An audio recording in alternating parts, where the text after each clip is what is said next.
Ang 1 lira po ng bansang Turkey may taong 1962. Yan po ang topic na pag-uusapan natin. Pagkatapos lang po ng aking maiksing intro.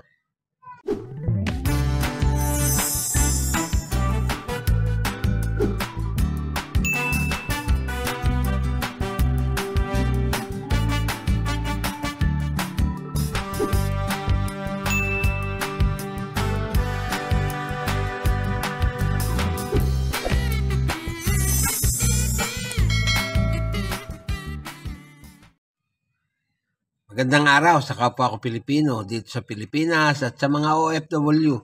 Saan man kayo pulo ng mundo naroon, magandang araw sa inyo. Sa lahat ng kabarya at kapwa kolektor, sa lahat ng senior citizen at mga silent viewer, maging sa mga kaibigan natin dyan, magandang araw po. Meron po tayong coins dito ngayon. Ang 1 lira ng bansang Turkey. Pag-usapan po natin. Sa harapang bahagi po ng coins na ito ay makikita natin ang larawan ni Mustafa Kemal Atatürk na nakaharap sa kaliwa. Yan po. Tapos yung script na nakapaikot, mababasa ninyo, Türkiye Cumhuriyeti, nang ibig sabihin ay Republic of Turkey. Sa likod na bahagi naman, makikita ninyo ang kanyang value. 1 lira na may mga halaman sa likod. May red, yung wet, at saka yung ibang halaman pa. Makikita rin ninyo 1962 ang pagkakagawa. Ang taon ng pagkakagawa sa kanya. Yon. Ang edge naman po niya ay incuse. Ayan, pattern with inscription. Yan po. Merong nakasulat. Ang lettering Türkiye Cumhuriyeti. Na kung sa English ay Republic of Turkey. Yun nga pong coins na yan ay ginawa sa Turkish statement sa Darpen, Istanbul, Turkey. Yan po. Yung pong coins na yan ay nanggaling sa bansang Turkey. Yan nga po ang pinag-uusapan natin. Ang period po, Republic. Magbuhat na 1923 hanggang sa kasalukuyan. Ang type po, standard circulation coin. Ang taon, 1959 hanggang 1980. Ang value, 1 lira. Ang currency po, old lira. Ang komposisyon naman po ay akmonital. Tumitimbang po ng 7 grams at may diameter na 27 mm. Ang kapal po 2.18 mm.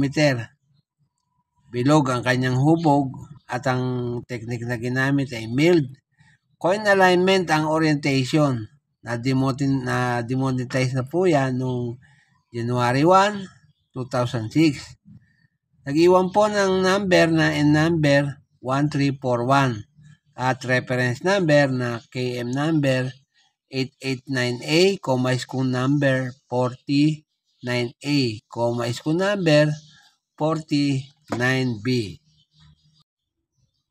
Noong pong taong 1962, ang kanilang bansa ay nagpagawa ng 4,228,000 sa coins na yan o 10% ng frequency. Ayan po. Dito po sa numista, may mga presyo na pong nakalaan para dyan. Ang fine po ay 11 pesos. Ang very fine, 15 pesos. Ang extra fine, 30 pesos. At ang almost uncirculated ay 49 pesos. Dito mo naman po sa eBay, pag 1964 ang inyong barya ay nagkakahalaga ng $3.60.